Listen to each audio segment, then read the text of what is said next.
네, 18-2의 강의를 시작하겠습니다. 18-1을 통해서 여러분들이 좀 어려운 내용을 공부를 하셨는데, 큰 고비를 일단 넘기신 겁니다. 거기까지 여러분들이 다 이해를 하셨다라고 하면은, 이제 우리가 보통 C 언어 얘기하면은 포인터가 어렵다라고들 많이들 얘기를 하는데, 그 어려움을 갖다가 일단 여러분들이 한 차례 크게 넘어왔다고 보셔도 무리는 없을 겁니다.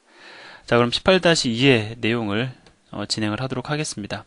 자, 우리가 앞에서 배웠던 2차원 배열 이름의 포인터형, 그와 관련된 내용을 여기서 조금 추가적으로 보충 설명을 진행을 합니다. 자, 이제 이게 뭔지 딱 보시는 순간 여러분들 이제 아셔야 돼요. 자, 이러한 형태, 아예 이 형태를 갖다가 눈에 그냥 익혀두세요. 딱 보시는 순간, 아, 이거는 후 B라는 포인터 변수구나. 자, 그 다음에 이 오른쪽 요것만 딱 보는 순간 2차원 배열을 가리킬 수 있는 포인터 변수, 가로의 길이가 4인 2차원 배열을 가리킬 수 있는 포인터 변수, 인트용 변수로 묶여져 있는 가로가 4인 2차원 배열을 가리킬 수 있는 포인터 변수 후 B다라는 것이 바로 판단이 서야 됩니다. 자, 근데 아마 그런 생각을 하셨을 거예요. 이 괄호를 꼭 붙여줘야만 하는가? 라는 생각을 한 번 정도 해보셨을 수 있습니다. 아니면 아예 여러분들이 이 괄호를 갖다가 여러분들 스스로 빼놓고서 봤을 수도 있어요. 아, 이걸 빼니까 어떤 의미가 되는구나 라고 이미 여러분들이 판단을 하셨을 수도 있습니다. 자, 괄호를 빼면 이러한 형태가 됩니다. 자, 이거 우리 공부한 거죠. 자, 괄호가 있느냐 없느냐에 따라서 완전히 의미가 달라집니다. 이거는 뭐죠? 얘는 후 B라는 것은 포인터 변수죠. 포인터 변수입니다. 근데 얘는 뭡니까? 이것은 포인터 변수가 아니고 배열 선언입니다. 예, 처음 본다고 말씀하시면 절대 안 됩니다. 우리 앞에서 여러 차례 봤어요. 가로가 아니죠. 그냥 길이가 4인 그런 1차원 배열이죠. 인트형 포인터 변수로 이루어져 있는 1차원 배열 선언입니다. 그래서 가로가 있느냐 없느냐에 따라서 이렇게 완전히 의미가 달라지니까 이 둘을 갖다가 여러분들이 혼동하시면 안 되겠죠. 그래서 이제 우리가 공식 명칭이 뭐냐면 얘를 가리켜, 얘는 배열이죠. 근데 포인터 변수로 이루어진 배열이다라고 해서 이걸 가리켜 포인터 배열이라고 이야기합니다. 보통 포인터, 배열 이렇게 두 개가 나오면 뒤에 게 진짜죠. 앞에 것은 뒤에 거를 보충해 준다고 할까요? 설명해 주는 그러한 용도로 사용이 됩니다. 그래서 포인터 변수로 이루어져 있는 배열이다라는 뜻이죠. 배열입니다. 근데 얘는 뭐죠? 배열을 가리킬 수 있는 포인터죠. 그래서 배열을 가리킬 수 있는 포인터다라고 해서 배열 포인터다라고 이야기를 합니다. 얘는 포인터죠. 정확히 얘기하면 포인터 변수입니다. 그래서 이 둘은 의미가 다르다라는 걸 여러분들이 잘 기억을 하셔야 되고요. 그 다음에 그 둘이 실제로 어떻게 다른지를 갖다가 예제를 통해서 여러분들에게 설명을 드리는데 아마 지금껏 여러분들이 잘 이해해 오셨다면 이것도 잘 이해를 하셨고 또 얘도 이해를 잘 하셨다면은 이러한 유형의 예제는 여러분들이 직접 만드실 수도 있으실 겁니다. 자, 지금 보면 얘는 뭐죠? 포인터 배열입니다. 그래서 인트형 포인터 변수로 이루어진 배열이다 보니까 인트형 변수의 주소값으로 이 배열을 초기화하고 있는 문장입니다. 이걸 통해서 얘가 배열이라는 것을 갖다가 조금 더 구체적으로 보여드리고 있죠. 자, 반면에 얘는 포인터 변수입니다. 인트형 변수로 이루어진 가로 길이가 4인 2차원 배열을 가리킬 수 있는 포인터 변수이죠. 그래서 지금 그러한 형태의 배열을 선언을 했어요. 가로의 길이가 4이고 인트형 변수로 이루어진 2차원 배열, 그리고 그 2차원 배열의 주소값을 여기다가 저장하고 있습니다. 이게 가능한 이유는 얘와 얘의 즉 배열 이름과 포인터 변수의 타입, 포인터형이 일치하기 때문에 이러한 형태의 초기화가 가능한 것이죠.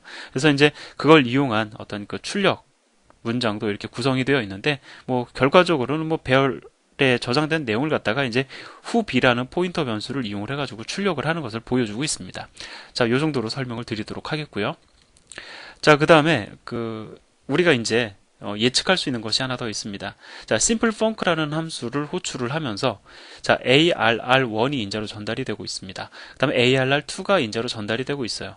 자, 이 그림을 통해서 여러분들에게 이 코드를 통해서 여러분들에게 묻고자 하는 것은 바로 그겁니다.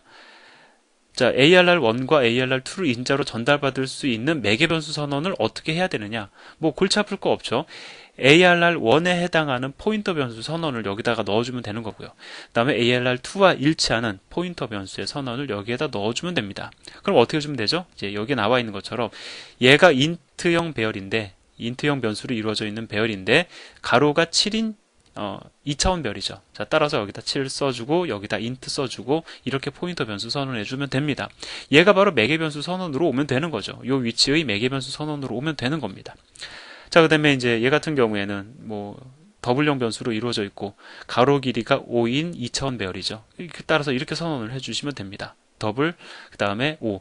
제가 계속 반복해서 말씀을 드리다 보니까 이제 상당히 여러분들이 익숙해지셨을 거예요. 뭐 이해의 정도에서 끝나는 게 아니라 아주 많이 익숙해지셨을 겁니다. 그래서 이 두 선언이 여기서 지금 보여드리고 있는 것처럼 심플 펑크 함수의 매개 변수 선언으로 이렇게 올 수가 있습니다.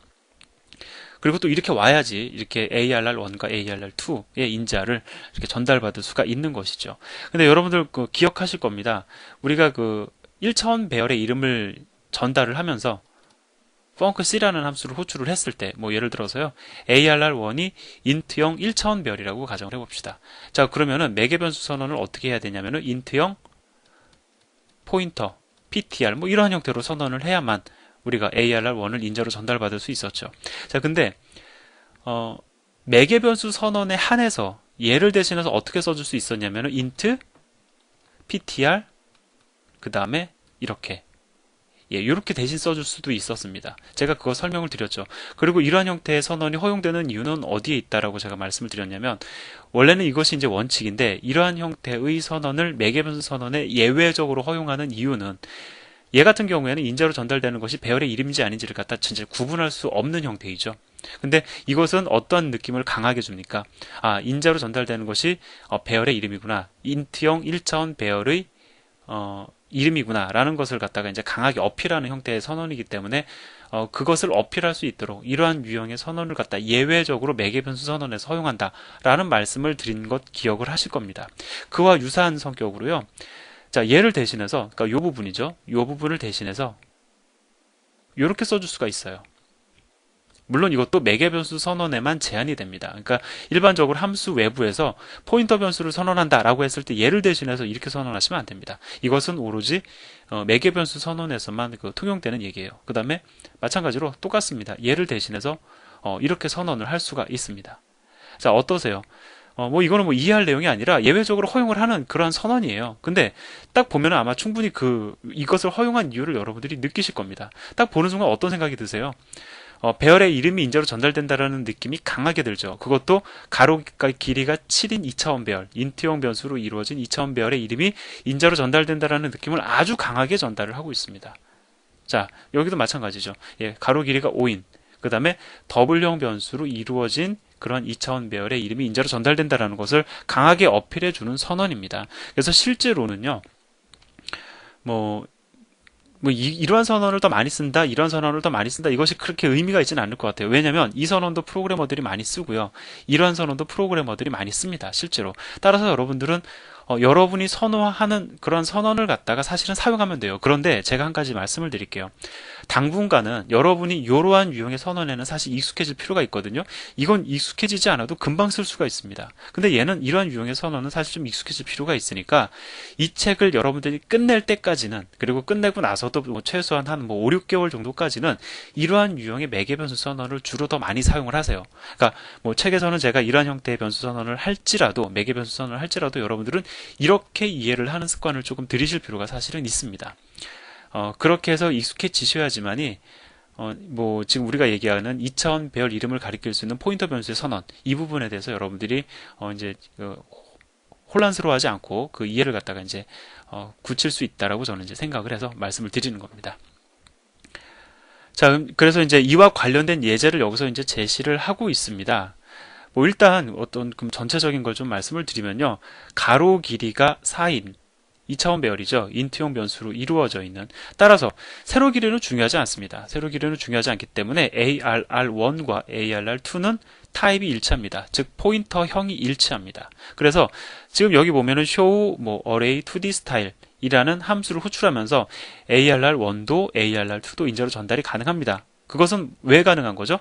얘가 타입이 동일하기 때문에, 타입이 일치하기 때문에 ARR1이 전달될 수 있다라고 하면 당연히 ARR2도 전달이 될 수 있는 거고, ARR2가 전달이 될 수 있다면 당연히 ARR1도 인자로 전달이 될 수가 있는 거죠.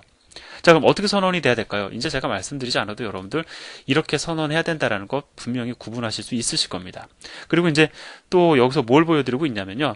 뭐 sum2d array라는 그 함수에서는 얘와 동일한 매개 변수 선언을 갖다가 이러한 형태로 선언을 해서 뭐 그러니까 as creator arr 가로 열고 닫고 요거를 대신해서 이렇게 선언할 수 있다라는 것을 갖다가 실제로 예제를 통해서 여러분들에게 보여드리고 있어요. 그래서 그것보다도 저는 이 예제를 통해서 강조하고 싶은 것은 바로 이겁니다. 그리고 이 함수의 두 번째 인자 전달입니다. 자, 지금 보면은요, show array 2d style이라는 함수나 sum2d array라는 함수나 둘 다 그 지금 2차원 배열을 인자로 전달을 하고 있어요. 전달받고 있습니다. 가로 길이가 4인 2차원 배열을 인자로 전달받고 있습니다. 따라서 함수 내에서는요, 결과적으로 이 배열에 이제 접근해서 뭔가를 하겠죠. 지금 보시면 아시겠지만 배열 요소 전체를 갖다가 다 접근하는 형태로 이루어지고 있습니다. 근데 함수의 선언 형태를 보시면은 가로 길이가 4인 2차원 배열은 뭐든지 물론 인트용 변수로 이루어져 있어야 되겠죠. 그건 제가 지금 생략하고 말씀을 드리는 겁니다. 가로 길이가 4인 2차원 배열은 뭐든지 전달할 수 있어요. 가로 길이가 4인 2차원 배열은 뭐든지 인재로 전달될 수 있습니다. 그렇다면 가로 길이가 4인 모든 2차원 배열에 한해서 예제가 동작하도록 이렇게 코드를 작성하려면 어떠한 정보가 추가적으로 전달이 돼야 될까요? 그것은 바로 세로 길이입니다. 세로 길이를 내가 알지 못하면 가로 길이를만 알고 세로 길이를 알지 못하면 이러한 형태의 반복문을 구성할 수가 없겠죠. 자, 따라서 배열에 대한 정보, 배열의 이름을 인재로 전달했다는 것은 배열 요소에 접근을 하겠다는 겁니다. 그렇다면 함수 내에서는 가로 길이뿐만이 아니라 세로 길이에 대한 정보도 전달이 돼야 된다는 거죠. 사실 가로 길이는 결정이 되어져 있어야 됩니다. 이거는 뭐 우리가 추가로 전달하는 것이 아니에요. 왜? 가로 길이에 따라 매개 변수 선언이 달라지기 때문에 이러한 함수는 정의한다라는 것이 사실은 까다롭습니다. 안 정의하는 게 나아요. 어떤 함수냐면 가로 길이가 4인 함수도 인자로 전달받을 수 있고 가로 길이가 5인 그 배열도 인자로 전달받을 수 있는, 즉 가로 길이가 유동적인 배열을 인자로 전달받을 수 있는 함수를 갖다가 정의하려는 시도는 가급적 안 하시는 것이 좋습니다. 얘도 지금 보면 가로 길이는 픽스가 되어 있죠. 유동적인 것은 세로 길이입니다. 세로 길이의 유동적인 함수를 만드시는 것이 가장 이상적인 함수예요. 따라서 이 예제를 통해서 여러분들이 그냥 인자 전달 이렇게 되니까는 매개변수는 이렇게 하는 거구나 라고 끝내지 마시고요. 2차원 배열의 그 이름을 인자로 전달받는 함수의 일반적인 선언 형태, 세로 길이는 이렇게 두 번째 인자를 통해서 세로 길이에 대한 정보를 꼭 전달해 줘야 되는구나, 그런 형태로 함수를 정의해야 되는구나 라는 사실까지 여러분들이 정리를 하셨으면 좋겠습니다.